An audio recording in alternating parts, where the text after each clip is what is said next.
Good evening, and thank you, as always, for joining us here at Speed Racing Network. I'm Greg Olenik here with my co-host, as always, Brandon Domingue. We got some truck action for you guys tonight. Brandon, how you doing here? Well, yeehaw, I am happy to be back here in the booth after a week off, and just good to see this racing here at Nashville. We got our stylish cowboy hats on. Yours a little bit more stylish than mine, but very excited to be seeing SRN go to Nashville for the very first time tonight. Yeah, before we get to the rest of the Healthcare Billing Incorporated pre-race show, let's go ahead and talk about what we expect to see here tonight at Nashville. You already mentioned it, going to Nashville Superspeedway, and it's a new track on the circuit, a new track to a lot of our drivers, and it's a very different track than a lot of the tracks that we visit. So what is that going to bode for tonight, Brandon? What do you expect to see out of these guys? It's going to be real interesting because we're looking at a surface that we only see a couple times a year, maybe with Bristol, Dover. Now we're seeing the concrete come back here again today for the second time this season, as we already ran at Dover. But it's very different because it's a mile and a third. It kind of feels like it's going to be one of those cookie cutter tracks. But instead of having these 3-4 wide racing that's possible at a lot of those mile and a half tri-ovals that we see, this is going to really try to filter down to one lane. And if you can get down to that inside line, you're going to have the speed. And if you're on that outside line, you're going to have a fight for you trying to hang on to that position. Yeah, it's going to be a very tight track out there. But yeah, you mentioned 3 or 4 wide racing. That's exactly what we saw last week at Homestead Miami Speedway. Great race in the Truck Series, as we see every week. This series has really put together quite a show week in and week out, and I expect to see the same here tonight. But last week we had a first-time winner from a veteran in the series, Jonathan Byer. Could we see another first-time winner here at Nashville? Well, we will have to find out in about an hour and a half from now, but let's get into the league details. But before that, let's go ahead and talk about what we're going to see here tonight. It's Week 6 action, Music City 110 at Nashville Superspeedway. It's going to be an 85-lap race, and as always here in the Truck Series, we have one fast repair for these guys. Yeah, and that fast repair might come in pretty handy here today because they're going to be having to fight for that inside line. I think we're going to be seeing some cautions come up here, especially early in the race while people are trying to still figure out this new track. And those 85 laps, it's going to go fast. You're only looking at about 30 seconds a lap. This is going to be a relatively short race. As long as it stays green time-wise, this one might go pretty fast. Yeah, only 30-second lap times, and you're right. If it does stay green, we will not be here very long tonight. But still, nonetheless, this track is going to make some great racing tonight. I have a feeling that these truck guys will get it sorted out amongst themselves, but it is a 43-truck field, so it is going to be packed out there tonight. So let's get into the league details. I kind of foreshadowed that already. 20-week season, fixed setups here in the Truck Series, as it is every series. In every series with Speed Racing Network. One fast repair, and these guys are paying $5 a week entry fee to get in on the action, and they are racing for weekly payouts as well as season payouts, with the champion coming away with $300, and we have up to 5-person teams as well, with the team champions getting $100 to split amongst themselves. So a lot to race for here, Brandon. Yeah, a lot to race for, and with all those races that we've seen in the individual standings and the team standings, we've seen a lot of great racing thus far this season. We're seeing some drivers really consistently up front, and that includes some that we saw last season, including a few new names. We're also seeing that play out similarly with the team side, where we're seeing a couple of the newer teams really starting to make a statement here as we're still in the early stages of this season. Absolutely. Well, let's go ahead and get to what these guys are racing here for tonight at Nashville Superspeedway. And as always, we have the same amount of payout as we do every week, with the first place winner coming away with $15. Second place going to get $10, and third through fifth getting their money back. Yeah, and that, like we talk about every week, just nice to be able to pay it forward if you get that top 5. You know, you can at least put it forward to next week's race. Second or first, you can put it forward a little bit farther. And then there's some guys that are, you know, picking up some wins here and being in contention to really get that top 5 almost on a weekly basis at this point. And they're really setting aside some money here before we even get to that big payout at the end of the season. Yeah, and these payouts don't look like much, but you're right. You keep adding up throughout the season, and it's going to start looking good in your wallet. So a lot to race for each week here in SRN. But moving on here in the Healthcare Billing Incorporated pre-race show, let's go ahead and talk about these season payouts and a little bit of a different look here this year. We only paid first through fifth in the playoffs, but now giving a little more incentive to those guys that don't make the final five. We're paying first through eighth. You see it there. First going to come away with $300. Second going to get $150. Third going to get $90 with fourth getting $60. And then that fifth place driver going to get a nice $40. And then those drivers that don't make the cut, sixth through eighth, going to get $30, $20, and $10 each. Yeah, and if you're looking at it, you make that championship five, you finish in the top three once you get to that point, you're making pretty much all the money back in the season without even counting the weekly ones just for finishing third place. You're going to get making 90 out of $100 payout on the season to get going through every single race for the 20 weeks. But we're seeing some solid money here, and that's not including what they're going to be banking over the course of making those weekly wins, whether it be $5, $10, $15 each time by. So there's some good side hustle here going in the truck series. Yeah, and the potential to pocket some team championship money as well. So money everywhere. You see it on your screen there. All these guys have an opportunity to make a good chunk of change this season, and that's exactly what we love about SRN. But another thing that we love about SRN is the opportunity to train with one of the best out there. He races in the Coke Series. His name is Kane Cook, and he offers his own sim coaching program for everybody here in SRN as well as everybody on the iRacing server. But he loves working with our guys. I work with him quite a bit. Didn't get to do it this week, unfortunately. A lot of weather in our area prohibiting me to do that. But, I always like to preach, if you have the opportunity to take advantage of Kane Cook. He's got 2 accounts, both of which are over 7,000, both of which have professional licenses. He's racing in the Coca-Cola Series for $300,000, and he does it by being a hard charger and passing cars. So this is the guy that you want to learn from. Yeah, I actually watched last night as they were running at Michigan. He started in the back, was making his way through the field, had a little bit of hard luck there in that race as they closed out their regular season. But Kane, definitely somebody to utilize if you have the opportunity to do it. Very fair rate for his time and expertise, whether you do it as a solo or a pair doing a session or even a team session. All of those are available. You can get all those details at speedracingnetwork.com. And real easy to set up a session with him. Like you said, just go to the website you see right there in red. Just click a few prompts, and then by then you will have your time set up. And Kane is a very easy guy to work with. So do take advantage of that if this is something that interests you.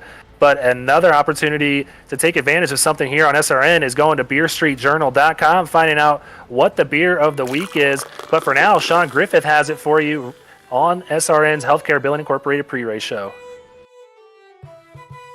This week's Beer Street Journal Beer of the Week is not yet on the shelves, but it's such an exciting announcement that we had to feature it here. Mountain Dew, the drink of choice for many gamers, is coming out with Hard Mountain Dew in 2022. That's right, the drink that got you through all those late nights of gaming will finally have that extra kick that you've been wanting. Currently, at least 3 flavors are planned: original, black cherry, and watermelon, though there could be more flavors in the works. While smaller soda companies and energy drink companies are jumping into the already crowded seltzer market, with the branding of Mountain Dew and the advertising power of PepsiCo, this one is likely to be one of the most popular hard seltzers ever. So be on the lookout for Hard Mountain Dew being released in 2022. The Beer of the Week is brought to you by Beer Street Journal, the leading online publication for craft beer reviews. Go to beerstreetjournal.com to find your next great beer. And as always, you must be 21 to enjoy, and please drink responsibly. Well, thanks to Sean Griffith, as always, as you see it there, a little bit of a different take this week on Beer Street Journal's Beer of the Week. We got a little bit of a seltzer out there, Hard Mountain Dew, but it does look pretty good, though. Brandon, what do you think? Ain't no laws with mountain claws, apparently, as they're making their way into the seltzer game. Definitely caught me off guard seeing this one. We've gone from local breweries doing some craft beers, a lot of IPAs out there, and now we're getting some seltzers. Not necessarily my go-to style, but I know plenty of people with summer still going that might take advantage of this one. Yeah, I'm always willing to try something once, and I am a big fan. I grew up on that red Mountain Dew, so that red can is standing out to me. That's probably going to be the one I do give a go. But if you guys want to read up more on these seltzers, go to beerstreetjournal.com. Thanks to them, as always, for joining us this year on Speed Racing Network and Healthcare Billing Incorporated's pre-race show. So moving on now, let's go ahead and check out the individual standings and a little bit of a different look. We got a new points leader, Jonathan Byer, at the top after his win last week, followed by his teammate Landon Cardullo, and then Michael Madden rounding out the top three. Brandon, any of these names in the top 15 sticking out to you right now? Well, it's not so much one name, but it's the amount of names that we're seeing that weren't really a part of this series last season. You mentioned Landon Cardullo sitting in second, Sean Jensick, our Daytona winner, in fourth, tied with Lucas Lyons, another Rev Racing driver.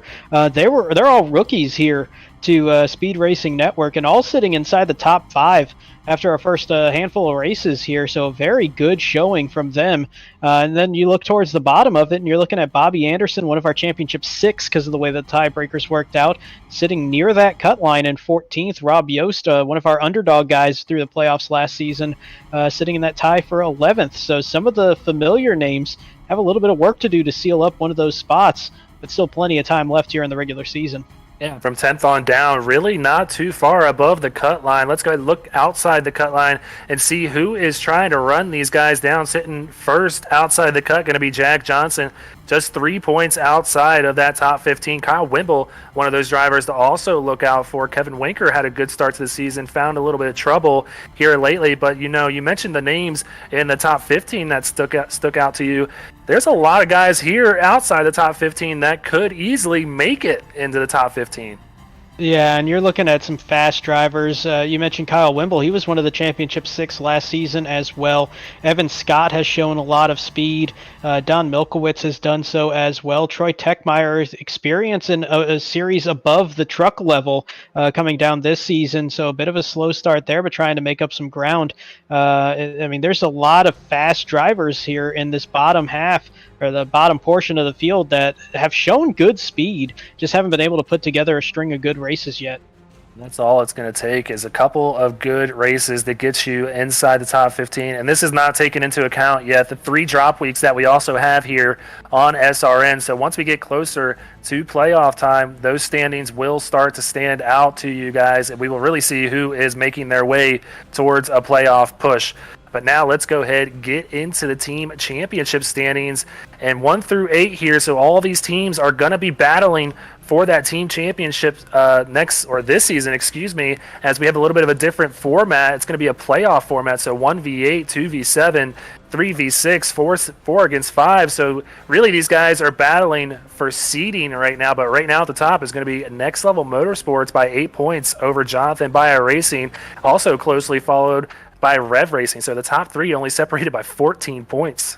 Yeah, and that's going to go a long way when it comes to that playoff and how it's going to work out, because you think about it, as close as that is, if you're the 1 seed, you want to be going up against the team that's had the most struggle, which at this point it says Bobby Anderson Racing is in that 8 spot, but they're a newer team, so they're still getting some momentum.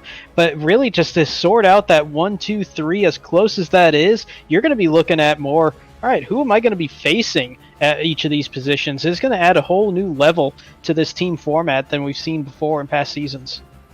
Yeah, so these guys are trying to get their seeding, but all these matchups look great right now. I cannot wait until we get to that part of the season. But now let's go ahead and move on here in the Healthcare Billing Incorporated pre-race show, and we are going to get into the team introductions.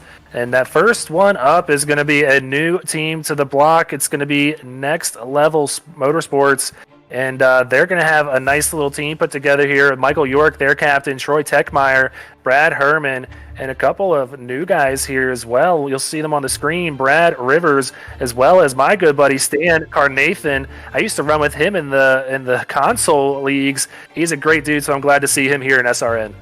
Yeah, a couple of new guys making that jump up here into SRN right as this is our final week where changes are allowed to be made with these teams. So what you're seeing here, we've seen a lot of changes from week to week thus far. Those changes are going to be stopping here at this point. And Next Level, they put together a solid team here after their rebrand in the past couple weeks. and they look like they could be a big threat to be holding on to that one spot.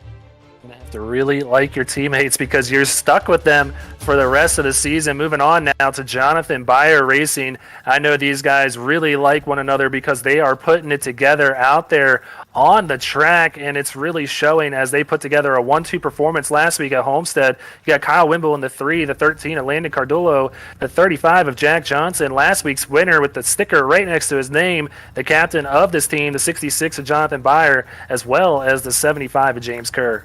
And we say it every week with them. It's all about that consistency, and they finally got it to pay off last week.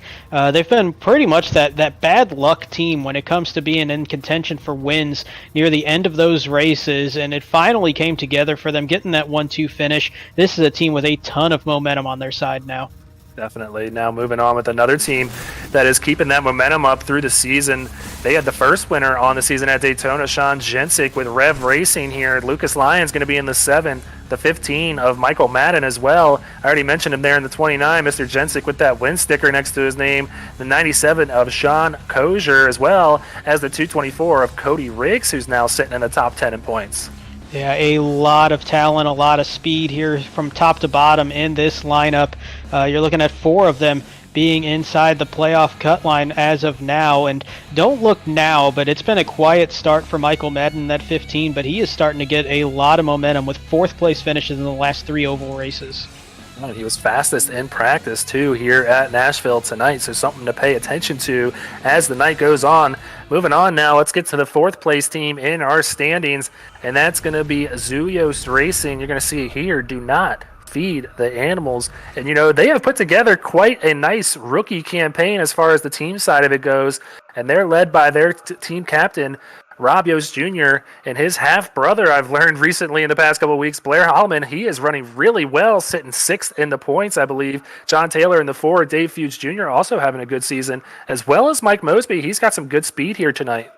Yeah, and we kind of looked at this team at the start, similar to what we saw with Rob Yost as a driver last season in the playoff as being that underdog. We kind of looked at this team as the underdog this season, but they are putting that label away pretty quickly. They have been very solid every single week. They've had multiple cars sitting there in the top 10, contending for top 5s. I expect to see that continue. As you said, Mike Mosby, somebody has shown some great speed tonight. Well, moving on, let's get to the 5th place team here in the Speed Racing Network Truck Series. That's going to be Tank Racing, and they got quite the nice Truck Series team as well out there. Jacob Zala has shown really good speed this season, as well as the 26 of Josh Mueller. Bruce Amston looks to make a run at the top 15, sitting just inside the cut right now. The 64 of Walt Lepicki, as well as the 79 of Jeremy Duncan, rounding out this squad. Yeah, and I keep coming back to this every single week, but it's one of Jacob Zala or Josh Mueller that keeps catching my attention when it comes through practice or the race. They just show such good flashes of speed on the track. It's just putting that entire race together that has kind of caught them a couple times here this season. But man, they are very, very fast when they got that truck on going straight. Moving on now to the 6th place team in our team standings. It's going to be the Do-Gooders, and we always like to intro them as the fun team. That's exactly what they do out there on track, is have a good time, but also having some good results this year with a few of their drivers. They got a new driver there down in the 239, Joey Farrell, so looking forward to see what he can do tonight, but the rest of the lineup looking pretty good as well. A 17 of Danny Setzer, the 24 of Taylor Smith, the 88 of Joseph DuPont, who's had a few good finishes this year, and the 90 of Corey Knight. Looking to see him get the momentum going. Yeah, I'm a little distracted by the triple-digit number. We don't get too many of those, so it catches your eye when we see that, as it's the 239 for Joey there. But, yeah, you touched on the one that caught my eye, and that's Joseph DuPont. He's really starting to put some momentum here in these past couple of races. I think that's something that we might continue to see here tonight. For sure. We'll see what he can do out there with the rest of this squad. But another squad that we want to see how they can do tonight is your squad, Brandon. So I will let you go ahead and introduce them as always. Hey, appreciate that. And yeah, ran with the trucks last season. This season, the team's sitting in the 7th position, but they've had some strong runs that just kind of get that bad luck here every so often when they get trucks in contention for a top 5 late. But it's the 1 of Matt Johnson, the 9, Tevin Whitner, the 33, Don Milkowitz, 42 is going to be Kevin Winker, and 71 is team captain Travis Trevelyan. Yeah, definitely looking forward to seeing what this team can do. They got a lot of great talent there, just haven't put the finishes together, but not expecting them to have that last much longer. See what they can do here tonight at Nashville. But moving on to the final team here in the Healthcare Billing Incorporated pre-race show. It's that new team that you mentioned when we were looking at the team standings, Bobby Anderson Racing, and they like to raise the bar, and that's exactly what they've done in the short time that they have been a team here in SRN. They have quite a finish put together already. The 18 of Bobby Anderson, 48 of Evan Scott, the 54 of Jason Kratke, as well as the 55 of Michael Amenti, and the 87 of Andrew Harris. This is a good team out here sitting last in the team standings. Yeah, and it's really just that late start for the team that's really going to be holding them back when it comes to the points. That's a big gap that they're going to have to make up, so it'll be a good showing for them. If they can move up maybe to that 6th position or so would be that goal, I would think, for them with that late start, but they really do have a lot of speed, and that's something that they can pull off. There you go. That is going to be our Healthcare Billing Incorporated pre-race show. We got quite a few independents out there as well, but no time to get to them as we are gridding up here for the Music City 110 at Nashville Superspeedway. And I'd like to always introduce our pit reporter. We have a pit reporter tonight. It's Landon Lacey. Landon, how you doing, bud? I'm doing good, sir. It's kind of the first time at this track for me, so just kind of bear with me, and ran a little bit of practice to kind of get a feel for the trucks out here tonight, so but really looking forward to this race. All right, well, let's go ahead and give you this starting lineup tonight. And starting first, you see there, Blair Holloman going to take the pole tonight. Landon Cardulo going to be starting second just outside of him. And then starting third going to be Brad Herman for Next Level Motorsports with an independent out of the Xfinity Series, Seth Reed, starting fourth. And row number 3 on the inside, we're going to have Michael Madden rounding out the top 5 starting spots, still within a 1/10 of a second of the pole. 6th place is going to be Matt Johnson for Stryker Motorsports. And row 4, Lucas Lyons and Sean Jensick, both rookies for Revved Racing. Starting 9th, another rookie here for Tank Racing, Jacob Zala. And last week's winner, Jonathan Byer, going to be starting 10th in that 66 machine. Brad Rivers in his first race here at SRN going to be starting 11th for Next Level Motorsports. And rounding out the top 12 will be Joshua Siegfried running as an independent tonight. So, Brandon, I always like to give you first dibs. Who are you taking tonight, bud? Well, there's somebody that's really caught my eye, and it's not going too far back here in the field, but I'm really looking at Landon Cardulo today.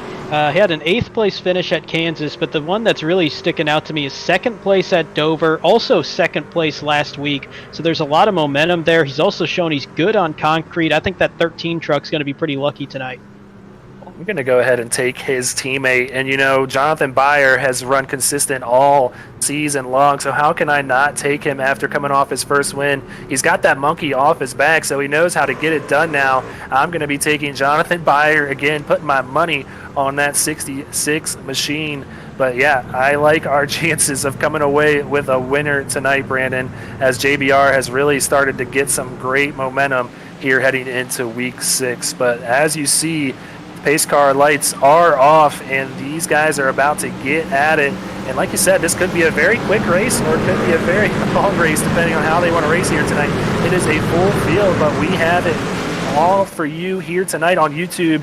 And thank you guys for joining us. As always, we are green for the Music City 110. Blair Holloman, our pole sitter, getting a good jump on Landon Cardulo. Here we go, heading into turn 1. Some tight action as Brad Herman in the 85 is going to be right behind him. Seth Reed there, second car on the high side, looking to make it move as well. I was real curious at how these drivers are going to handle turns 1 and 2 this time by, because that inside line is going to be at a premium here today as they get running on this concrete. It's a very narrow racing line that's really preferred for these guys. And we got one up in the wall, getting turned around in 3 and 4, and the caution out on lap number 1. As it is Michael York in the number 23 that got turned around. check our Beer Street Journal rec replay as we were not able to get one lap completed. This is exactly what we were worried about, as this track is just super tight, especially when you're racing side by side with some guys that are all new to this circuit. So let's go ahead and check out this rec replay here. We're going to follow along with the 79 of Jeremy Duncan. He gets into the 24 of Taylor Smith, who was up there on the wall, kind of came down in front of him and nowhere to go for the 79. You see there also the 23 of Michael York getting involved. We're going to take another look at this here. Yeah, not too sure what happened to the 23 to get him slowed down there, but Taylor Smith looks like he just snapped that thing loose and then tried to save it and just went straight up into the wall. A bit of a hard angle there on that impact, so I would expect that's going to be his one fast repair. Maybe a little bit of net code, yeah, with Tevin Whitner, and that's what got him loose. And then trying to save it, just hooked it straight into the wall, came right back down into the path of Jeremy Duncan. And, oh, there's what happened to Michael York as he got collected there in the follow-through, as Whitner, it looks like, probably pushed up the track a little bit, just didn't have enough to save that and just got into Michael York. So a bit of a mess here for our first caution of the night. We're going to see this 79 truck magically repair itself here as he's got a fast repair. And but unfortunate for him already having to use it so early on in the race. But Blair Hallman able to hold on to that lead as we only made 4 turns here. And Lena Cardullo was making a push for that lead on that high side right before that caution came out. So some great action up front. Yeah, and this is going to be one of those interesting things where you're going to try to fight for it as much as you can on these restarts, because it's so hard to pass at this track. You really got to do a lot of work to set up any opportunity to get in front of the truck that's going to be ahead of you. So I think it's going to be on these restarts, we're going to be seeing a lot of aggressive driving, trying to get every spot that you can.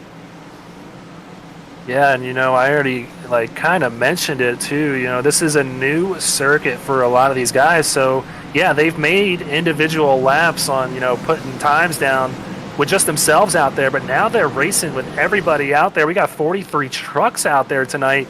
It is an absolutely stacked and packed field, so there's really not much room for mistake. Yeah, it kind of looks wider than you think when you're watching it from the broadcast, but man, when you're in that truck, this track is super narrow compared to others. Yeah, and honestly, when you're out there by yourself or you don't have anybody around you, it's not a difficult track at all. It's going to be very tight, especially once you get more to the Xfinity cars. The trucks, the Cup cars, they handle a lot better here, I think. But once you get somebody near you, just the way that the air works on this track, the way that you start pushing and reacting to that, it just adds to how narrow this real racing line is that actually has all the speed, and it just makes it that much more difficult to get around here, and it makes it a very tough track. Well, to make it one bit tougher, I keep saying 43 trucks out there. There's actually 44 trucks out there, so that is such a huge field. But I have to imagine that these guys are going to get it settled down here and really sort it out amongst themselves. Right now, we're going to see that pace truck peel off, and it's going to be in the hands of Blair Holloman to get a great restart. And here we go. We are green here at the Music City 110. He is stacking up back there in the back of the pack. Somebody did not get going, but the front here really going as they're 3 wide already here with the 85 and the 81 and the 7 of Lucas Lyons. See how this works out on the exit of 2. Glad to see that we're able to keep this thing green despite that stack up, which you do see a lot on concrete especially. Very hard to get a good jump. But Blair Holloman did get that jump, as he's going to be about a truck length and a half at a Landon Cardullo. Then you got to go a couple lengths back to side by side with Herman and Reed. Yeah, it's getting really racy back there between the 85 and the 81. And just behind them, you got Michael Madden battling his teammate in the 7, Lucas Lyons. I know Lucas has been excited to get to Nashville this week. He's shown some good speed in our practice sessions. See what he has tonight. But right now, he's got to worry about the Matt Johnson machine in that one truck. He's looking to the inside of the 7 and trying to bring the 25 of Jacob Zala with him. And this is where we're going to start seeing how difficult it is when you're side by side around this track. Where I was saying it's not a difficult track to make their way around if you're by yourself. It's because you can kind of swoop into these turns, really get a good angle. But when you're side by side, especially if you're on the inside, it's real tight to try to be holding on to that line. And for some reason, this surface does not like those shallow entries, and it just makes it that much harder to get around here. Track to get around now, but this top 10 starting to sort itself out. These guys are starting to get single file and maybe about 11th on back, getting a little bit racy. But want to go ahead and bring up Landon Lacey up here as we have time to right now.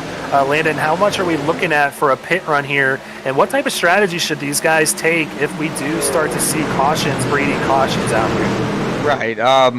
You know, Brandon let me in on a little key earlier. He said it was about 40 laps on fuel. You'll probably see a couple people pit anywhere between 35, and some people probably try to stretch it to 42. Just depends on... Oh, because we got a wreck on track. Yep, Cody Riggs and Travis Trevelyan getting into each other. I believe that was Mike Mosby there getting into somebody as well. So I'm going to go ahead and tally that one up as a broadcaster's curse, as I just mentioned. Cautions, breeding cautions, and that's exactly what we're seeing already on lap 9. Our second caution of the night. Let's go check out another Beer Street Journal rec replay. Please drink responsibly. We're going to take a look at this from Cody Riggs' view, and he gets loose going into the turn, catches the 64 hard. Maybe got a little bit more contact there with a couple of trucks on the inside. Hard to see who that was. Trevelyan with a heavy impact to the front, and I believe that was Kyle Wimble that might have been caught up there with Mike Mosby on the follow-through. Oh. Yeah, he got into Stan Carnathan there in the 43, a newcomer here at SRN. He got a little bit tight on the X02. Maybe didn't realize the 43 was up there, and that's all it took to send the 224 into the wall, and then just was not able to keep it into the wall as he came back down in front of Travis Trevelyan and a few other guys here. Man, that is one thing with this concrete surface. It is hard to keep that balance on the truck. Once you get loose, it's just going to continue to get loose, and it was Stan Kozier, actually, that was caught up in that one on the inside. But there's also another handful of trucks that got some type of damage here in this one, as we normally say we get the big one in some of these tracks where you see a lot of trucks involved, a lot of cars involved, depending on what series it is. This was the long one. This played out over about the full length of the backstretch and turn 3 and into turn 4, where we're still seeing trucks get collected. This is exactly my fear for when we get out to track, on track tomorrow, Brandon, is just what Travis Trevelyan went through right there. He had no clue where he had to go right there. He couldn't tell if that truck was going to slide up or slide down, and it just stuck right in the middle of the track, and he ultimately just plowed right into Cody Riggs. But fortunately for him and these truck series guys, they have fast repairs that they are able to use, and so they will get those trucks cleaned up, but not something that you want to have happen this early on in the race. No, but for those up in front, we were just talking about pit strategy and fuel windows. This is going to make it real interesting, where we might see that opening where a lot of these guys try to one-stop this race if it continues like this, because these caution flags are really going to be extending this first fuel run. If we start seeing a green flag run that goes for any length of time, this could be a one pit stop race. Yes, we'll have to follow that as it goes on. But yeah, Landon was mentioning this is a 40-lap pit run that we should see these guys able to make here in the truck series. But you mentioned it's going to be extended with these cautions, so something to pay attention to. But right now, our leader is Landon Cardullo out there in the 13 machine just to his outside. Independence is going to be Seth Reed. He's typically out of the Xfinity Series, but coming down this week to get some extra laps in the Truck Series, followed by Brad Herman running third, Blair Holloman back to fourth now, our pole sitter, and then fifth place is going to be Michael Madden. Yeah, we did see Landon Cardullo take that lead a couple laps after that restart. He's showing some good runs here, a lot of good control on that truck, getting in and out of these turns, which is impressive to do both. And so he might be somebody to that might be this front runner here in the race, especially in the early going, just showing good control in and out of the turns. Yeah, Landon has really impressed us this season in SRN. He has been up front all season long, each week. So I expect nothing less from the 13 truck. And we are back green. You see the flag man waving the flag, getting these guys going again for their third restart of the night. And they're really getting that part of this down. No stack up this time, able to do it cleanly, but some great battles as these guys are going 2 by 2, about fifth on back. They are really battling for that top 5. Yeah, but they are starting to stretch out, especially up in front here, as Landon Cardullo, another very nice restart. He's going to open up about a 2.5 truck length advantage over Seth Reed. Brad Herman going to be right behind him. And then it's a couple of truck lengths back to Michael Madden in fourth. Lucas Lyon's going to be right behind him. But at least up front, we're starting to stretch this out single file for a good 15 spots or so.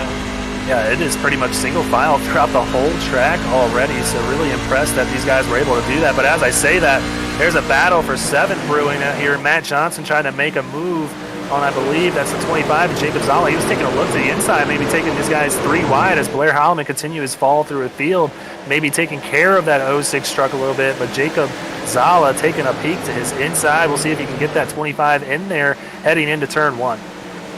Yeah, we talk about how tough it is side by side to go here. I would definitely not recommend 3 wide through these turns, so patience the better part of valor here for Matt Johnson as he keeps wanting to make that look. But Jacob Zala continuing to take that peek to the inside of Blair Holloman as well, and that's going to make it that uncomfortable spot of when do you make the move if you're Matt Johnson or if you're Jonathan Byer, who's right behind him. He's going to try and make that move as he goes down to the apron. I don't think he's going to get a nose to the 25, as the 25 still trying to work on the 06 of Blair Holloman. Right now, these guys doing a great job to stay off of one another, but really trying to make some moves as we see Jonathan Byer come into the mix now. He's to the inside of Matt Johnson trying to pick up 8th place. Yeah, and what we just saw with Matt Johnson is something I've been wanting to touch on and see how it plays out in a race as well. And at tracks like Kentucky and Kansas and Vegas, we'll start seeing guys try to use that apron and shortcut the front stretch. It's not as wide of an apron here, but it's also a very slick apron compared. And I think you just get too loose if you try to come off that apron, and you just lose too much speed in the process. And you can see how much Matt fell back on the last lap after using that apron, trying to get that little bit of an advantage. I think that's going to be a sign for this race and the rest of the week that apron is not going to be as advantageous as we see at other mile and a halves. Another thing I don't think is going to be as advantageous is going to be that high line either. We see a lot of these guys stuck out there on the high side, and that could be a real strategy for some of these guys on the inside line, try to keep people out there in that middle lane, because that's going to kind of burn up those right side tires as well and slow those trucks up on the long run. Right now, these guys doing a great job to get separated a little bit and get maybe to a long run. We will have to see as we are going to lap 18 now with not much change up front. But yeah, we could very well see a long run and just how much those tires are impacted from hard racing on the outside. Yeah, and that's going to be the interesting point of this one too, is how those tires are going to wear on concrete. It's a little bit less of a sign there once you get those tires worn that you don't lose as much time just because of the way that the surface reacts. It's not going to be as punishing to the tires. But I think when you're racing incredibly hard and when you're trying to keep it pinned down to the inside like you have to do here, that does kind of negate that a little bit of an advantage that you get on the slicker surface on this concrete where it does kind of wear out the tires. So it's going to be an interesting balance here compared to what we normally see where it's just, you get halfway through a tire run and those tires are going to be a second and a half a lap slower. Here it's not as aggressive, but it all depends on how you're using them here early on in these runs. That's what battle we were paying attention to not too long ago. Matt Johnson making the move on the 06 of Blair Holloman, our pole sitter tonight. So Blair Holloman falling back to 8th now, possibly going to be falling outside the top 10 here shortly. We'll have to keep an eye on this 06 now, trying to stay ahead of Jonathan Byer and Sean Jensick, 2 winners on the season here in SRN. So we know those guys have good speed. But right now that 06 is starting to fall through the field, and it is a big field tonight, so he does not want to fall back too much. Yeah, and this could be a little bit of strategy as well. There is that little bit of just trying to be a little conservative if you're expecting a longer run. So maybe he's just trying to be gentle and really save maybe that 10th or 2 a second a lap once you get later into the run. But it's also just possible that he just really abused those tires trying to hang on to the lead early. Yeah, we will have to pay attention. Like I said, Evan Scott showing some damage on that 48, so he must have gotten that during this green flag run. I haven't seen him involved in those first 2 incidents, but yeah, he is definitely feeling the impacts of that as he is sitting 18th now. Yeah, and this isn't the most aero-sensitive track, but it is enough where if you have damage like he's got, it's going to tighten up that truck just a good bit more, and that is not something you really want around here we're trying to keep it on the inside is really the way that you need to get around here. It makes it just that much tougher to stick it to the apron. Well, just to give you an update on that 16 truck that we're currently following right now, we mentioned his teammate falling through the field. Right now, that 16 is climbing up. He's up 25 spots after qualifying 41st. He's up to 16th now. So a heck of a job, only 23 laps into this race for this 16 machine to get up so many spots. We'll have to keep an eye on just how many spots he picks up, as he's already working on the 33 of Dom Milkowicz. Another guy I want to give a shout out to right now, Kevin Wanker. He qualified 37. He's up to 19th, so he's picked up 18 spots. So some big movers already on the night, and some big fallers as well. And part of that's going to come from how many trucks got caught up in that second accident, but also a lot of it is just going to be that there's some guys that won't qualify as fast around this track. You do have to be pretty precise around here, but if you're in race pace, it slows down enough. You can kind of be a little bit gentler through the turns. It's a little bit more forgiving of sorts, where you're just not having to be as on that rail and kind of flirting with that line. So there's going to be some guys that just don't qualify well here, but they will race here incredibly well with their pace. And you see the battle here between Don Milkowicz and Joseph DuPont. This is for 16th place, and we mentioned Joseph DuPont having a really good season so far in that 88 machine. Kind of a redemption season for the man, as he didn't have the season he wanted in Cup last year, but coming back down to the trucks just like Dave Fuchs Jr. did. And both of these guys having a really good start to their season. Side-by-side battle right here between Kyle Wimble and Troy Techmeyer. Kyle Wimble going to come away with the spot with the new sponsor on board, that 3 machine, sporting the RacingJunk.com livery. So a really awesome pickup here. And this is something we always point out, that Jonathan Byer Racing is fantastic when it comes to picking up sponsors. This is an awesome site, so do check it out if you ever have the time, or if you want to just throw some money away at a race car. They have it on RacingJunk.com. Yeah, and you mentioned with JBR that we've seen some high-quality sponsors come through on those trucks here this season. So great job from Jonathan and the rest of the team there by putting themselves out there and getting these quality sponsors here that are really just helping out their team just get a little bit more edge, whether it was just through financial and through a little bit of time and resources. Look, we got a newcomer to the top 3, Michael Madden making the pass on Brad Herman.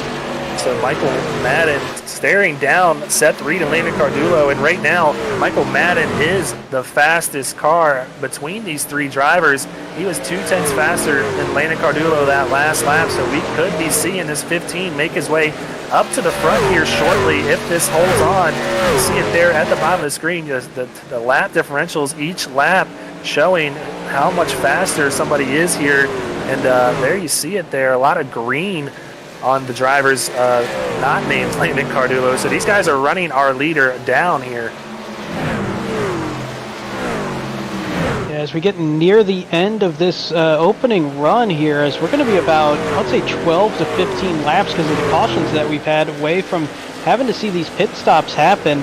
And I think at this point, with the field so stretched out, we might see people try to leg this out as long as possible to possibly make this a one-stop race, because I'm not so sure we're going to be seeing that caution come here in the next 10 laps or so with as spread out as everybody is. You're really trying to jinx this thing this time, aren't you? I'm sorry, I wasn't trying it, but as I said it, I was like, uh-oh.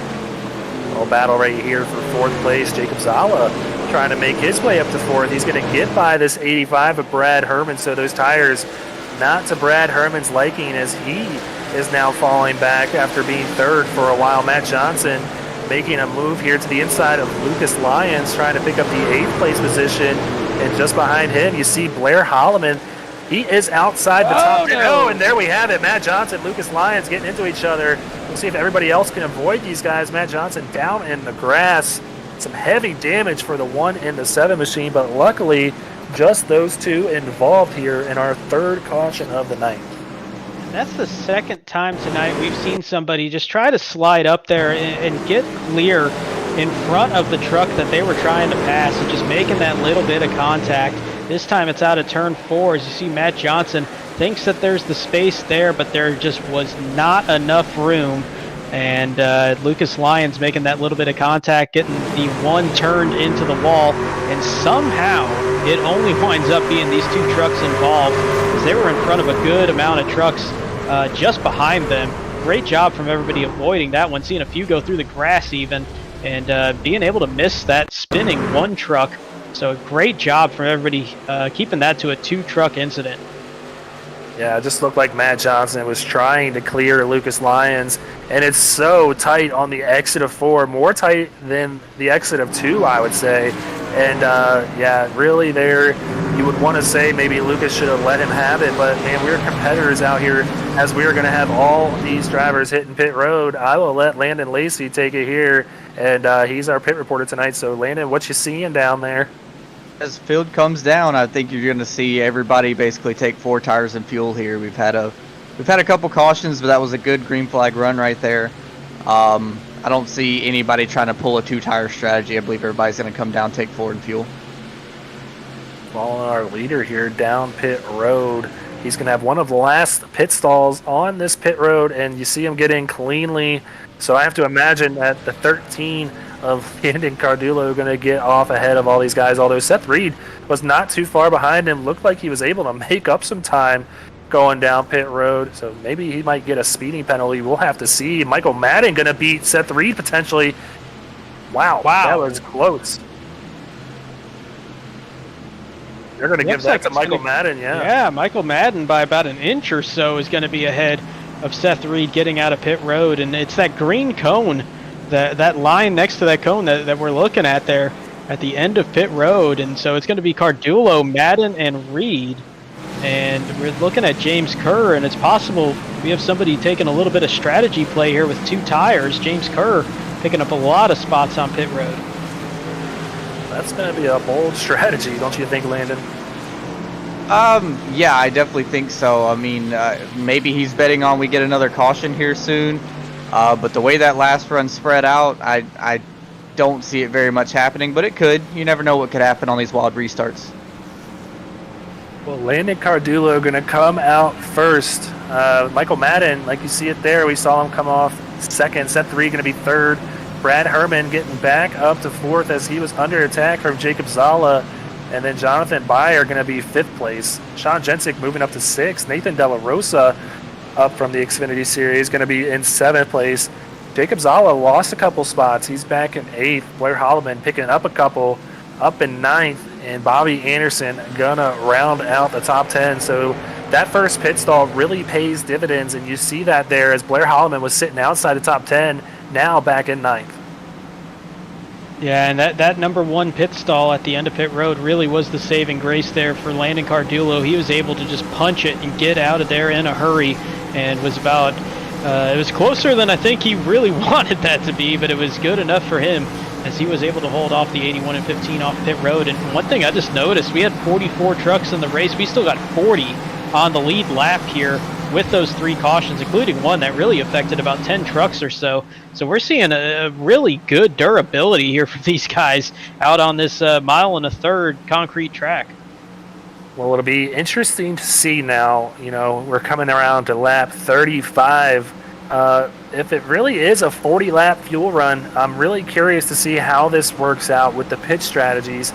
See maybe who wants to undercut it if we do get a long green flag run. Definitely something to pay attention to. But just like any track, that is a big advantage in the short run. You can really gain some time on the leaders, but if you leave yourself too long a race left, that is going to cost you in the end, as you're going to be a lot slower than those guys coming to the end of the laps. Yeah, that's going to be an interesting balance, and I think at this point it's really going to have to be a wait-and-see approach on how this field kind of reacts after that third caution. We still got 50 laps to go. I think this might be a little bit conservative, like we just saw on that last restart, everybody kind of getting spread out there. I don't think it's going to be too aggressive just yet, but, I mean, who knows? We've seen it there on a couple of these restarts where you got pretty crazy there, going 2-3 wide at times, so who knows? Yeah, last week's winner, Jonathan Byer, like I mentioned, already up to fifth. starting, I believe, 10th place, so making up 5 positions already. He's still got 4 more to gain if he wants to get back up in front, but I know he's got to love seeing his teammate Landon Cardulo up there in front. Could be back-to-back wins for Jonathan Byer Racing. We'll have to see as we have 50 laps to go. Coming to the stripe this time, but Landon Cardulo going to bring them to the stripe. Michael Madden to his outside. Michael Madden getting a decent restart, going to be able to drop in between the 13 and the 81. We'll see him do that right here. And right behind them, Seth Reed and Brad Herman going to be battling for that 3rd place position.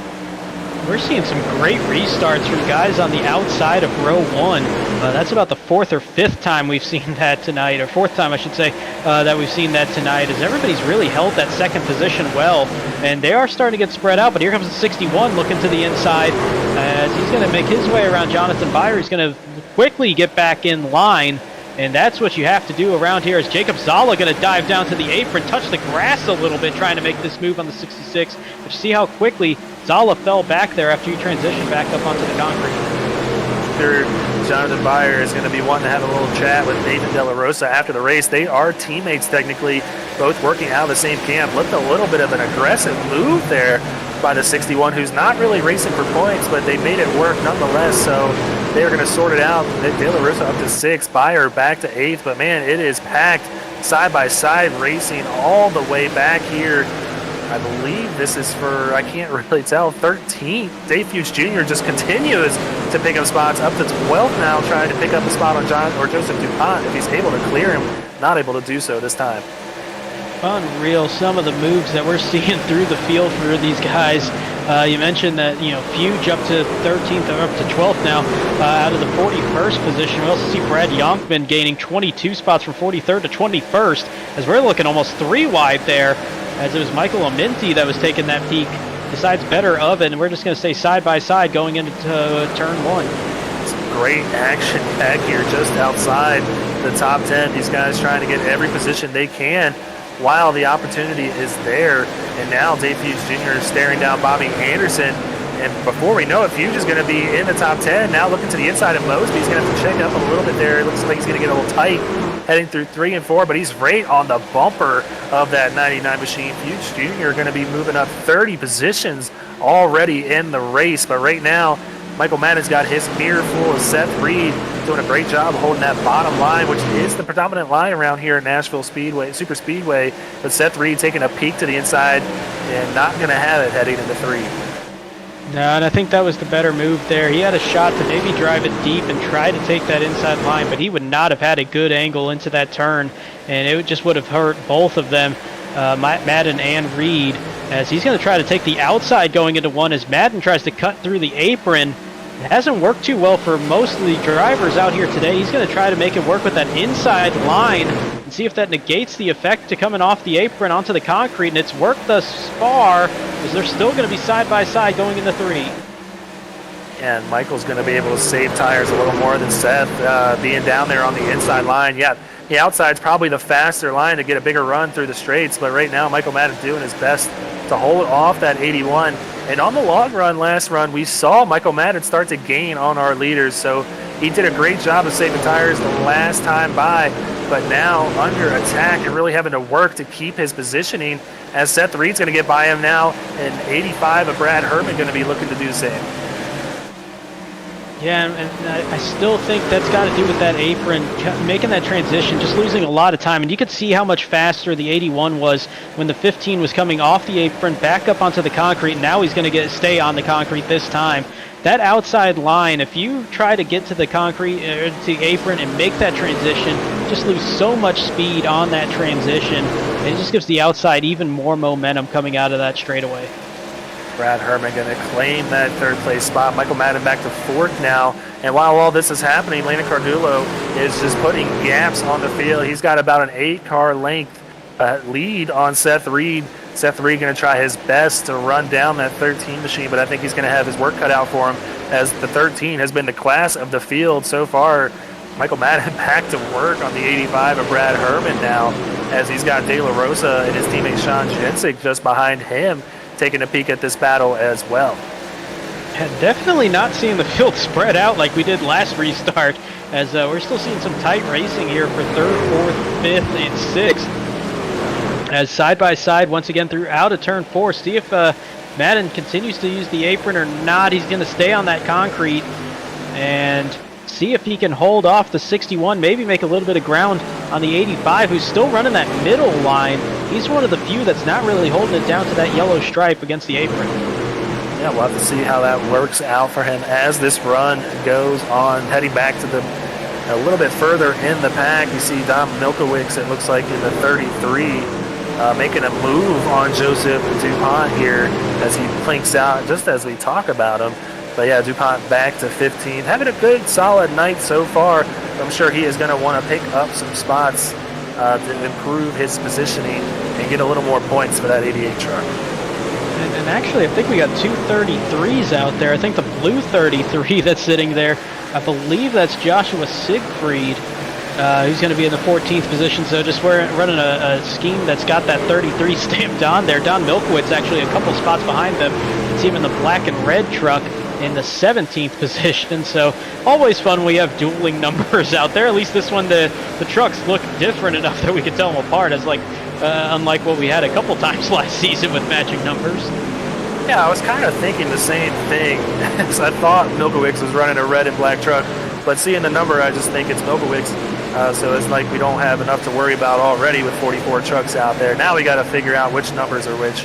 But yeah, just an honest mistake, I'm sure, by Siegfried. Heading a little further on back in the back, you see Troy Techmeyer ranked 28, just got passed by Walt Lipicki there in the 64 machine. Now under attack by Josh Mueller going to his outside. And always easy to speaking of paint teams, always easy to spot Troy Techmeyer with that chrome Nebraska Cornhusker truck there. As you see him trying to hang on to it as he was running to the inside, and clearly that damage going to be playing a role in that as well, as he was definitely looking loose through 1 and 2, especially compared to some of the other trucks, but very much compared to this 13 truck that's continuing to lead the way, as he has since I believe it was lap 7 when he took the lead. And something cool that Tank Racing put together for this week in Nashville for the Music City 110. They're all running a paint scheme from what I'm assuming is their favorite bands. Each one of them has a cool paint scheme that's a little different from what they're used to running. So if we get a little bit of a closer look, you would see right here, looks like he's got Iron Maiden on the 25 machine for Jacob Zala. I believe one of them had Eric Church. See Judas Priest out here for Bruce Amsden. And then, yeah, there's Eric Church for Josh Mueller. And I believe Walt Lipicki has one too. Leonard Skinner out there. And let's go ahead and I think Josh Mueller, or there it is, Jeremy Duncan. I'm not too sure who that is. Maybe you can help me out, Brandon. I was trying to get a look at the hood, but that's a tough one there. Well, nonetheless, but still really cool paint schemes put together by Tank Racing. Not a throwback weekend, but it is a music-themed weekend. You saw us at the beginning of our pre-race show with our cowboy hats, so everybody having fun out here in Nashville. And just to give Nashville a shout-out, this is where the league kind of came together and met one another earlier on in the season. Everybody at SRN got to go out to Nashville to meet one another, and it was a really cool experience from what I heard. I didn't get to go, but it was a really fun time. Of Nashville, let's ride around here with Landon Cardullo, who's made this track look very easy, as he's been out in front for a good 45 laps now, and you see him just diving in late there to kind of tap that yellow line late into turn 2, get a nice clean exit down that back straightaway. Here it's going to be a little bit more of that slow descent towards the line, and then once they start hitting that pit exit is where you really start to pick up that throttle, get out of turn 4 nice and smooth, and get that back down right next to that apron as you come to the start-finish line. It's a quick lap around this mile and a third concrete trial. We're making it look real easy as he's already out to about a 1.5 second lead over the rest of the field. But I want to bring up our pit reporter, Landon Lacey, one more time and just see what you're thinking as far as pit strategy goes. If these guys do have to pit to make it to the end, when are you thinking they come down? With the way they pitted earlier on that last caution, I think you're just going to have to try to run this out. You don't know if you're going to get a caution, and you don't want to pit too early and possibly get a caution. and get trapped and lap down. So I think these guys are going to try to run this thing as far as they can with the tank of fuel that they have right now. Yeah, we saw pit strategy come into play as far as the winner last week. Jonathan Byer getting a lucky draw, as we like to call it. And he was on pit road when that caution came out, ultimately giving him the track position he needed to hold on to that first place position. His teammate as well, Olenik Cardullo, able to do the same as they came down together, and he came home in second. So we'll see just what the strategy is as we are coming back to the stripe with 30 laps to go. But right there, Michael Madden making a move on Brad Herman for third, and he's going to try and bring Jacob Zala back up behind him. Zala's going to be making a move for fourth here shortly. And this is starting to play out like a typical Michael Madden race, too. We saw him a little bit slower on the early portion of this run since we had that restart, but now that we get about 20 laps or so in on these tires, get through half of the life of them on this run, he's really starting to pick up that pace, and he's one of the better drivers out there with being fast at the second half of a long run. Well, I want to give a few more shout-outs as we've been commenting on the hard chargers. Andrew Harris started 33rd. This man's up to 11th place, looking to get inside the top 10 here. So he's already up 22 positions running for his new team, Bobby Anderson Racing. So a good night for him. And we already been tapped on Dave Hughes Jr. He's dropped back a little bit, but still up 27 positions after starting 41st. And then Brad Yonkman started 43rd. He started in the last row. He is up to 20th, so up 23 positions. Just a lot of big movers here through the field. It's the second week in a row we're seeing that here with some guys really making these charges. We saw some picking up about 25 spots or so last week. In fact, most of the drivers inside the top 10 weren't even qualified in the top 20 as last week. And we've seen more musical trucks out here at the Music City 110 as it's five-finger death punch for Bobby Anderson. As we get a look at the 88 as well, as it's Amon Amarth. I'm mispronouncing that one, I'm sure. I'm familiar with him. I just never have been able to say that. As he's got a very metal-themed truck there in the 88. Also, Seth Reed running in the second position. He's running with the Nirvana paint scheme out there. So a lot of music influence here with these paint schemes this week. Nirvana, because I am a huge Dave Grohl fan, so I love seeing that out there. Man, I did not get the memo for this, so I am going to be behind the eight ball as far as that goes, and I'm going to probably be in the pick or in the cow car. But right here, we got pit stopped. We got Brad Herman, pitting as well as our second place driver Seth Reed. So this is exactly what I alluded to, seeing some people trying to undercut our leader to make up some time. And hey, they pitted right around lap 35. They're pitting again here on lap 60, so they're cutting this final 50-lap stint in half. So this, as we're watching Landon Cardullo, he's going to try to stop that undercut as quickly as possible. And he's going to come in on this very next lap. Michael Madden going to do so as well. Jacob Zala coming in pretty hot. It looks like he's going to get that slowed down just in time before that speed commitment cone. Yeah, lots of people coming in. We got Mike Mosby as well as Andrew Harris. Pit road is busy, Landon. Yes, sir. A little bit early. I was actually surprised that Seth Reed. I'm actually surprised Seth Reed came down when he did. He was actually running some of the fastest laps in the top 5. But, Landon Cardullo and the rest of the leaders got to come down because you can't give up that much time to guys on fresh tires. Sean Dentic overshoots. That's going to kill the 29 machine as he missed pit entry. And I was going to say it before bringing Landon in. This is one of the tougher pit entries on the circuit. So an absolute killer for the 29. And not only is it difficult coming into pit road, as was just demonstrated, it's a little difficult getting out of pit road here and hanging onto that access road, making your way back onto that blue line, the blue cone that's going to be at the exit of turn 2 where you can rejoin the track. It kind of wants to bait you to go a little bit faster than you should be able to handle. So there's going to be some guys that might have a tough time trying to get out of pit road here. This is exactly what we saw last week. See if it works for him again. Jonathan Byer staying out a little bit longer than the rest of the field. just now noticing he's got a little bit of front end damage on that 66 machine as well, so that's not going to be helping him at all. But right now, some guys with fresh tires trying to get by him as we see the 63 as well as the 239 and the 9 and Tevin Whitner coming down for pit stops. Yeah, and I'm starting to get real curious at this, and at this point, if you're Jonathan Byer, you almost just have to stay out there and for the entire fuel run here, unless you get a caution, as with, speaking of, here's the caution Jonathan Byer was probably waiting on. Yeah, there was a big wreck in turns 1 and 2. Not sure who it was right now, but someone was really on the wall. This might have been a different wreck that we might have 2 separate wrecks out there on track, because I believe I saw something happen in turns 1 and 2, but that looked like a Minty coming down the front stretch here, so we'll have to check out a Beer Street Journal wreck replay just to figure out what happened.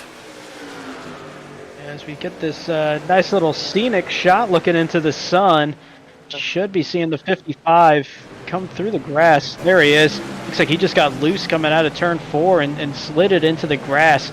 But you are right, and I believe it was the 88 of Joseph DuPont that I think was in the wall in 1 and 2. Yeah, I saw 4 cars. You see them right here. They're 4 wide on the front stretch. So this is definitely where it happened. Oh, Michael Madden getting into DuPont and Sean Jensig, and Landa Cardulo was right there as well. Big race-altering moment there, as it's Madden Jensik who just goes from bad to worst here in the past couple of laps, and Seth Reed is going to make out very nicely out of that. He's the only one in that 4 wide that gets away from that entirely, as we see 3 of our big race contenders here today, especially for the top 10, if not a top 5, and maybe contending for the win, all caught up here as we ride with Landon Cardulo, who's been leading most of this race. See how he makes his way through it, and he does it by barely getting to the inside there. Well, you know who this pays dividends for is that 66 of Jonathan Byer.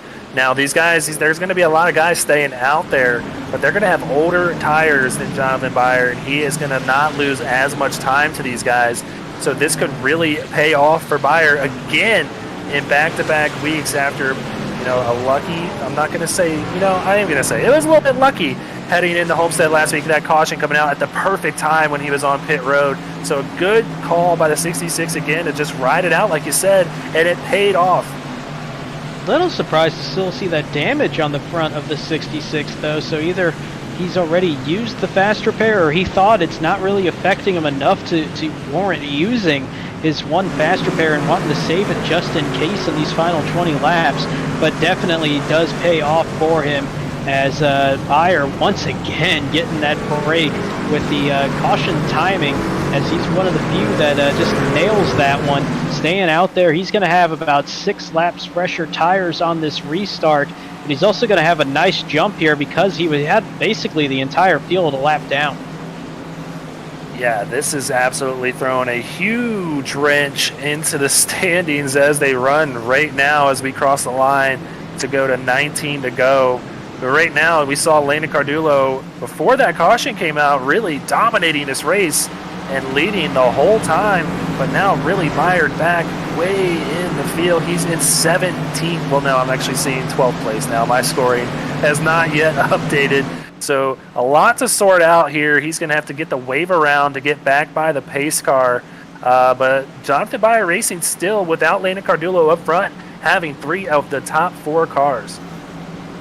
Yeah, and that's going to be, you're looking at a good 20 trucks or so that are waiting on this wave around. As you see just chaos back there behind Byer, as everybody trying to get this sorted out. But for Jonathan Byer, he's just going to be sitting here pretty comfortable knowing he's got that lead spot. He's going to have the freshest tires as well amongst those contenders, aside from those that were just caught up in that wreck, that may be trying to get out there on the pit road just ahead. But I think most of them are having to take that wave around too.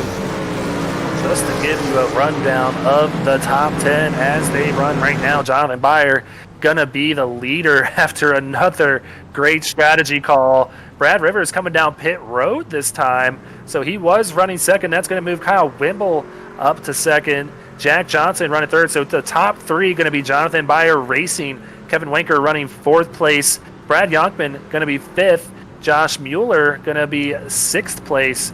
James Kerr, another JBR truck, going to be running 7. So 4 in the top 7. Stan Carnathan going to be running 8th place.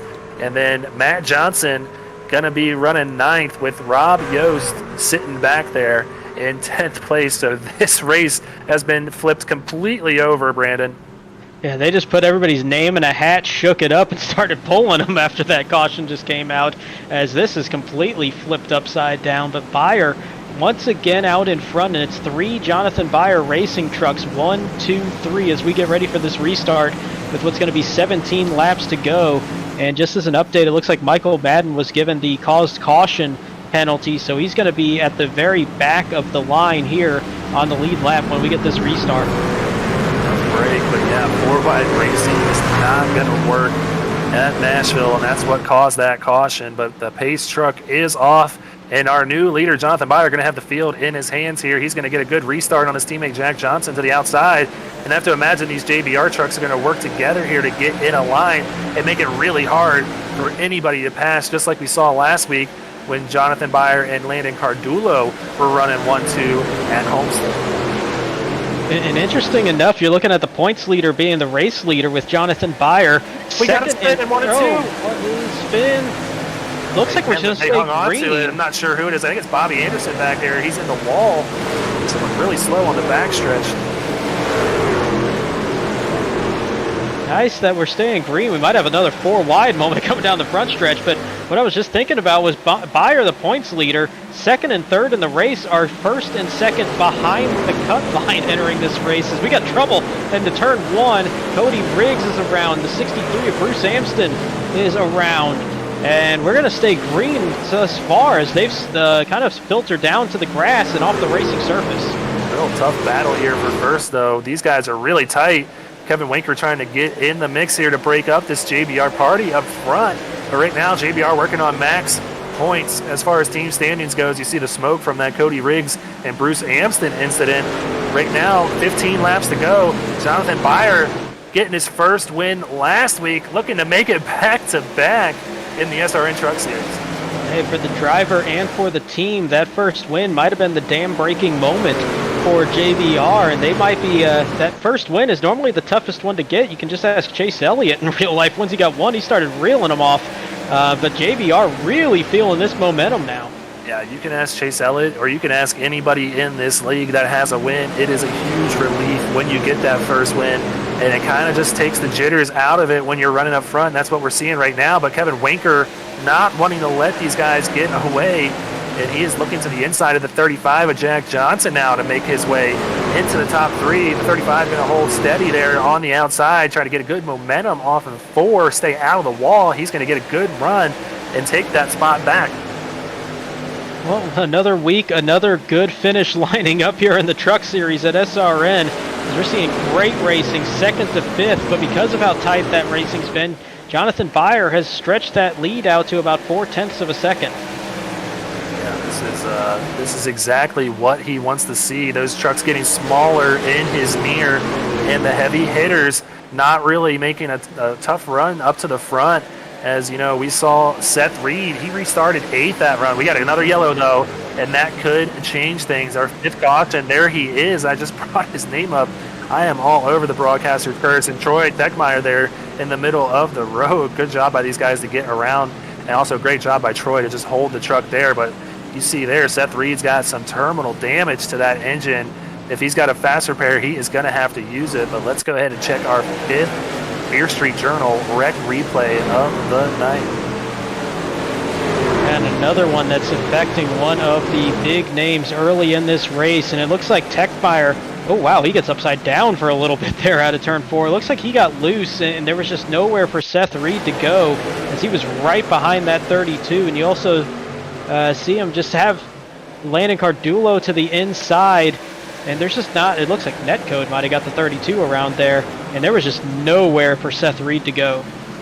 Well, I think the 13 might have got a little bit into that rear quarter panel. If we can go right behind him, yeah, he slid up a little bit on the exit of 4. You're going to see right here, barely tapped him, and that's all it takes to get these trucks loose, and nowhere, absolutely nowhere for Seth Reed to go. So hopefully he's able to get that 81 pulled back around to pit road to get that fix. And you see right here, that truck is going to get a nice little fast repair, and it's going to be feeling really good in a couple seconds.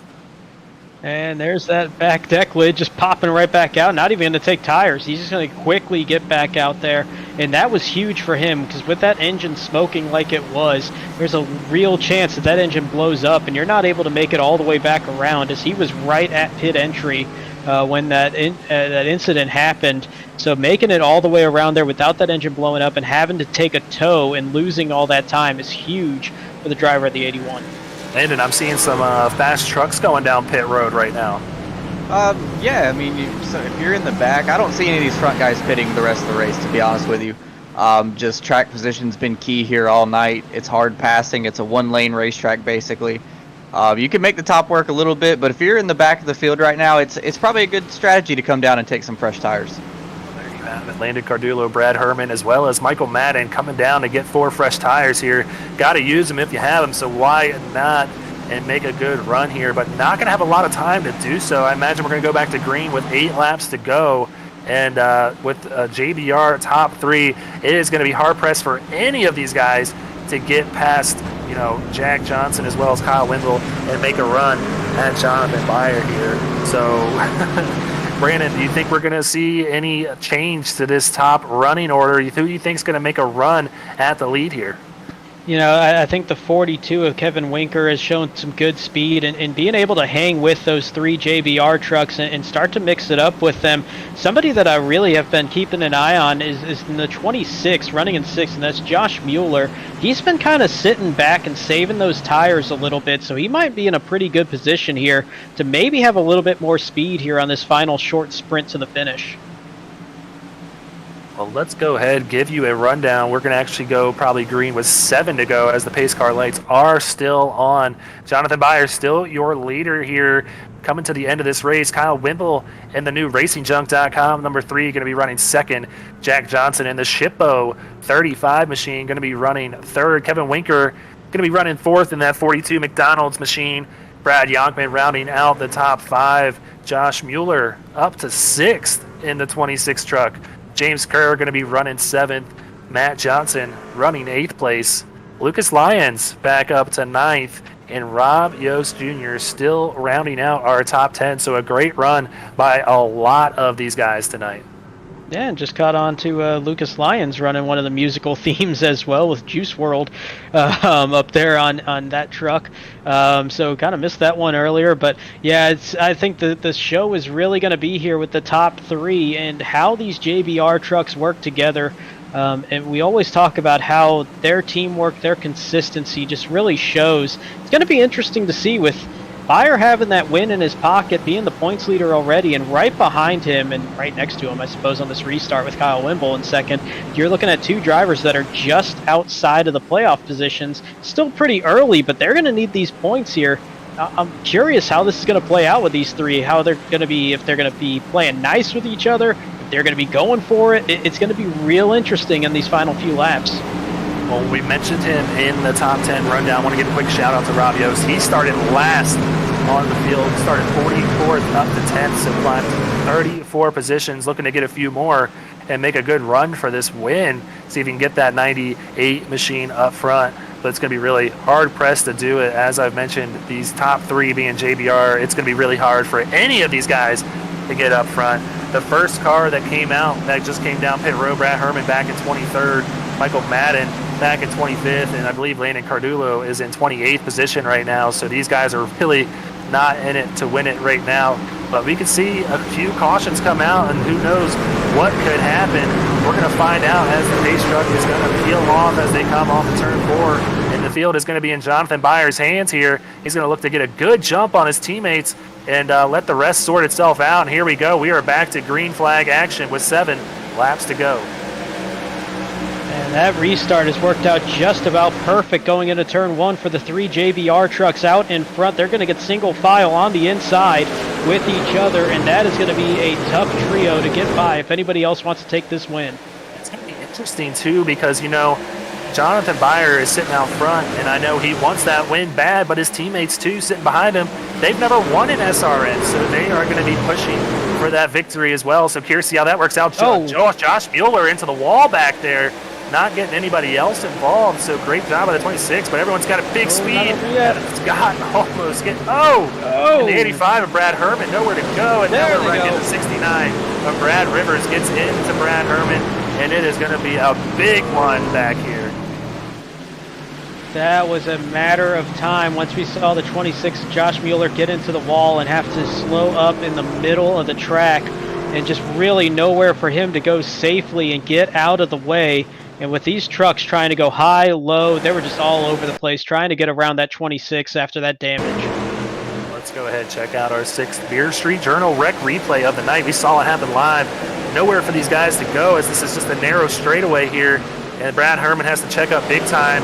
The 71 gets into the 81 a little bit, kind of bringing him down into the 69, shooting the 69 up and just getting everybody involved. And the 69 has NXT on that truck. It looks like it's been in an NXT match after that one. Nice drop there. As yeah, you can see where that really did pick up again as Trevelyan tried to get to the inside, made that little bit of contact there with Reed, and that just kind of turned the 71 into the 69 and just sent him straight up into the wall. But man, a great job from everybody up to that point to avoid Josh Mueller, who was a good 30 miles an hour slower after making that contact with the wall coming out of turn 4, and still trying to get up to speed on a very treacherous front stretch at this point.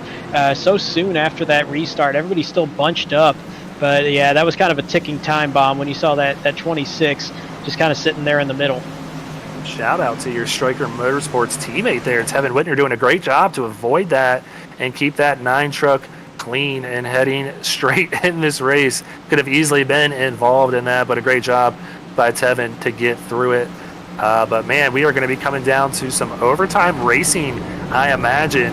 And things getting a little bit harder on the field now, as we have 4 out of the top 5 being JBR, as James Kerr has made his way to 5th place now. Yeah, and you're only seeing 2 teams represented in the top 6. It's Stryker with Kevin Winker and Matt Johnson sitting in 4th and 6th. So your top 3 rows going to be completely made up of just JBR and Stryker trucks. And that's going to be a very tough position for everybody else to be in. That's going to be 7th on back, trying to make their way through these team trucks. Well, I'm going to go ahead and say it now. If things keep heading this way with the cautions, breeding cautions here, as we see sometimes happen in the SRN series, among all the series, Michael Madden picked up 10 spots on that one lap. So he's got the freshest tires out there on the track. He's already up to 15th. So just going to be starting in row 8. So he's going to be able to have these leaders in sight. But like I said, not a lot of time to do so, to get up front. But if he gets another caution or 2, he could be the contender here to break up this JBR party up front.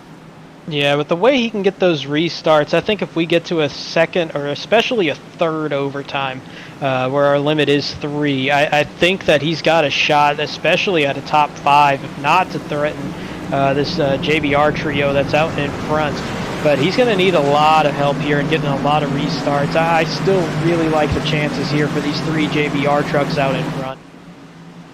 Yeah, and you can go ahead and kind of add a 6 to it. I know Matt Johnson doesn't race with them anymore technically with the JBR banner, but he still works really closely with these guys, really good friends with them.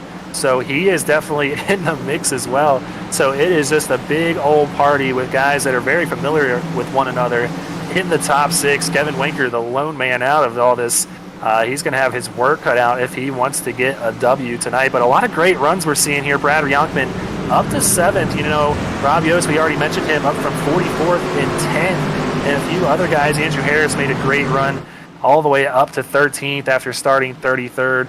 And John Taylor started 38th on the night, up 20 positions in 18th. So great seeing a lot of new names up in this top 20 and top 10. In fact, looking at the top 5, it's the race leader, Jonathan Byer, started 10th.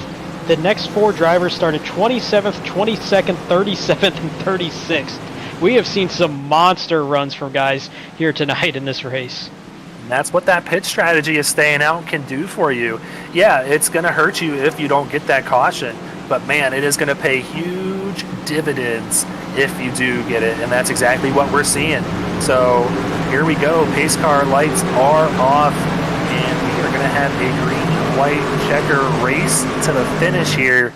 And if they can get it done and Jonathan Byer comes back to get that white flag, we will only have one attempt at it. But Brandon, I'm hard-pressed to think this is it.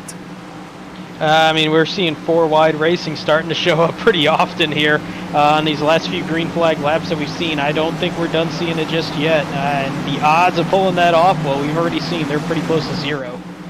We got some guys out there with fresher tires and others too, so people are going to be really trying to make some aggressive moves.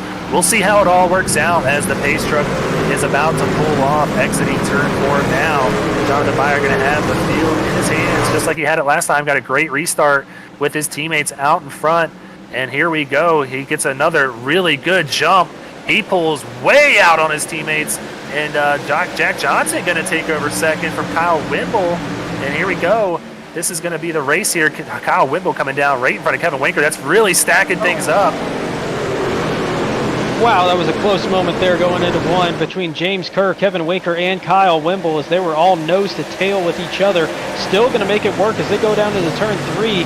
And it's Matt Johnson that's the big winner thus far in this first half of the lap. Kevin Winker going to get shoved all the way outside. And he's going to start falling as he's real stuck up there. But we do get the white flag. We are white flag in the air, and Jonathan Byer has checked out. He's got a big gap. He's got about 4 or 5 trucks in between him and Jack Johnson. And man, he is going to have this in the bag if he can get through 3 and 4 cleanly. And he's going to start probably paying me to pick him each week, as he is going to be a back-to-back winner after not winning in the first season. So Jonathan Byer going to be our winner tonight for the Music City 110 back-to-back here in Nashville. And not only that, it's once again JBR 1-2, and not only that, it's JBR 1-2-3 as we got a huge wreck as I've just passed the start-finish line as we watched Stan Carnathan in the 43 being caught up in that one, but that was about midway through the field as the up in front, it's JBR 1-2-3 as they do one better than they did last week even. Yeah, so a great run by them. Max points, and like I said, Matt Johnson works closely with them, so he's going to be out here celebrating. And Jonathan Byer got a little bit of practice last week at Homestead. Oh, we're not going to be able to do so now as Jack Johnson has killed that engine. We'll see if he can get some donuts out of that 66, but he's just going to enjoy it regardless. He did a nice little wall hop into that to start all that off. But, yeah, I think he got his donuts in last week at least. So it's, yeah, that engine is pretty toast. You see that truck just slowly sliding down the banking there. Oh, he's got it back alive. But I don't think we're going to see a whole lot of donuts here this week. And thankfully, he got him in last week.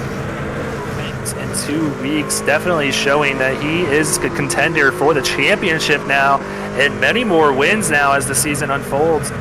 Jonathan Byer becoming a heavy hitter here in the Truck Series. You see him there at the top of the standings, followed by his teammate Jack Johnson and his other teammate Kyle Wimble coming home in 3rd. Matt Johnson going to be 4th with Sean Jentig rounding out the top 5. 6th place is going to be the second striker truck, Kevin Winker. Brad Yonkman, independent here tonight, going to be in 7th. Jacob Zala out of Tank Racing, going to be their top driver in 8th. James Kerr, the 4th JBR driver in the top 10 in 9th. Andrew Harris rounding out the top 10 for Bobby Anderson Racing. And our pole sitter on the night able to salvage a nice 11th place finish for Zoo Yost Racing. Nathan De La Rosa, an independent out of the Xfinity Series, coming home in 12th. Rob Yost going to come home in 13th. Michael Madden going to be 14th. 15th going to go to Evan Scott. And 16th place, Landon Cardulo. And 17th is going to be Michael Aminti. Joshua Siegfried will be in 18th. Bobby Anderson in 19th. And Stan Carnathan, who we saw caught up in that wreck just past the finish line, will round out our top 20. Well, Brandon, how do you think about doing this a little bit differently than we're used to doing this? I know we usually bring in our drivers one by one, but being that Kyle Wimble, Jack Johnson, and Jonathan Byer all race for JBR coming home in the top 3, what do you say we just interview them all at the same time?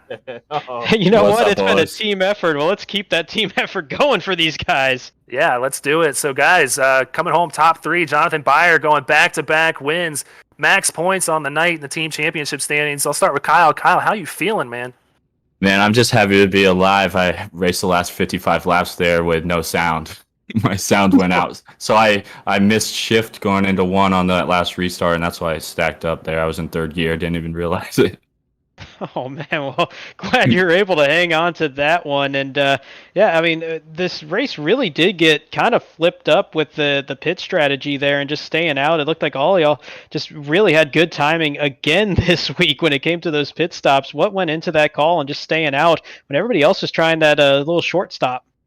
And that's the mastermind himself, JB, right there. He always has faith that, that there's going to be a caution, and we just take advantage of it, I guess. We get lucky.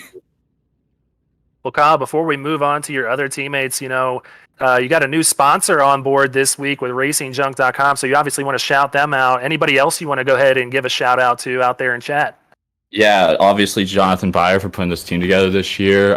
Check out Jonathan Byer or jbyrracing.com. Use our codes for RacingJunk. Nathan ran our Fiverr truck tonight. We got codes for Fiverr if you need graphic designs done. Check it out. Everything's on our website. All right, well, don't go anywhere. We're still going to get to your other teammates as we go right now. Coming home in second was the 35 of Jack Johnson, a new name to the podium, but not a new name to SRN. Jack, it's your first time up here in the booth in a while. How you feeling coming home runner-up tonight?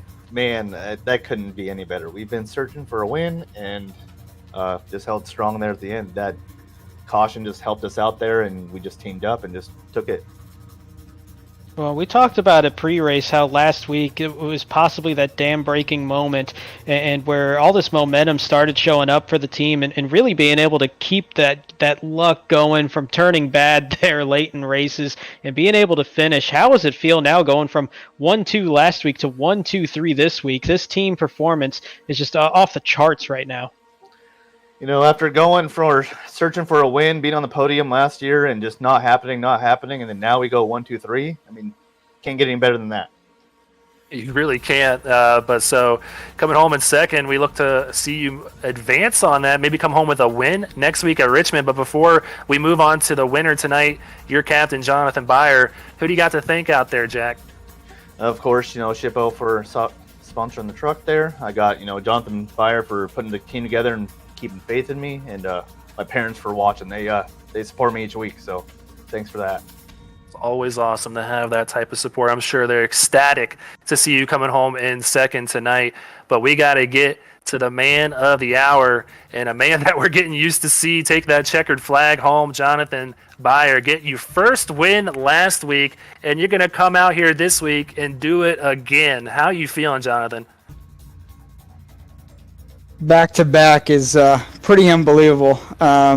Didn't see myself in this position after practicing this week. Just didn't have a lot of speed, but I knew the team and I were good at managing tires, and that's what helped us stay out a little bit longer than everybody else. We knew we weren't giving up as much time as the others because we saved our tires pretty well there, and so that just allowed us to play that roll the dice there, you could say, and it worked out again. Yeah, and well, with the bowling themed truck, you got back-to-back going for the turkey next week. How you feel your chances are going to Richmond, another somewhat similar track to tonight with that kind of D-shaped tri-oval, but it's going to be a whole lot different. How do you feel about Richmond? I feel good about Richmond. The whole team ran well there last year. That was one race where we put a truck on the podium before. And so I think we have a really good shot. If we keep this team momentum up, I don't think there's anything we can't do. And going 1-2-3 tonight is just amazing. I can't believe it. Well, you got a little bit of practice last week. I know you got some shout-outs that you want to go ahead and give out to the world. So this is your moment. Jonathan, let's hear them. All right. Bolify for being the main sponsor on the truck every week. Couldn't do it without him. But Blaine's Farm and Fleet, Vroom, rentalcars.com, Shippo, Fiverr, and huge thanks to RacingJunk.com for becoming a premier team partner this past week for the rest of the season. We're looking forward to rolling out some great paint schemes with them and a cool throwback that we have in the plans. And, of course, the family and friends that watch every week that support the league and the team. We couldn't do it without them. Well, the producer, Sean Griffith himself, has your win sticker ready to go to put it right next to your Homestead one. There it is. You got two of them now right next to your name. But before we let you go, guys, I want to get your opinions since I have you all together. You go 1 through 3 this week. Could you do 1 through 4 with Landon Cardullo getting a little bit of luck next week at Richmond? He ran great tonight, but not getting the finish that he wanted. Yeah, we can do it. We can go 1 through 5. And if we're going to fill a 6 truck like we did tonight, we can go 1 through 6. So there we go. That's the confidence we love seeing. And, that's the thing that you guys like to preach, confidence and consistency. So there you go. Jonathan Byer Racing coming home 1, 2, 3 tonight. Congrats, guys. Thanks, you. man. Thank you.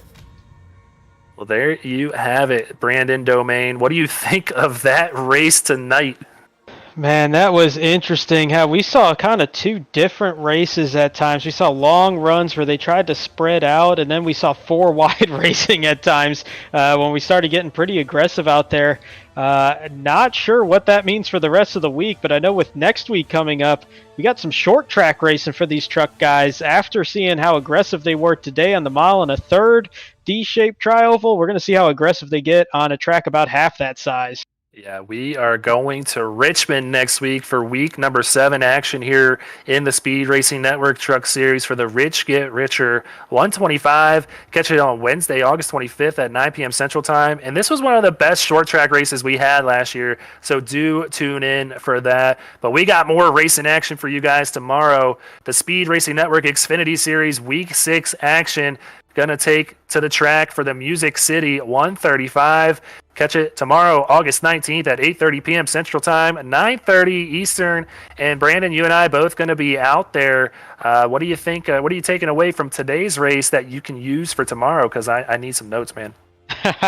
You and me both, I think, going around here, but definitely learned that 4 wide does not work, and with the way the Xfinity cars handle around this track, I'm not so sure 2 wide is going to work too well at some points. But yeah, it's going to be a real interesting race. We see a lot of the downforce for the trucks. Not going to have so much of it tomorrow night, so it's going to be a very dicey race for a lot of that one. I think it's going to be pretty interesting. Yeah, it's going to be a fun one, so do check it out. As always, please subscribe, like the YouTube channel. That will get you notifications for when we go live.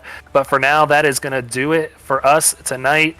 I'm Greg Olenik for my co-host, Brandon Domingue. We're going to wrap it up here tonight and leave you with Go Faster.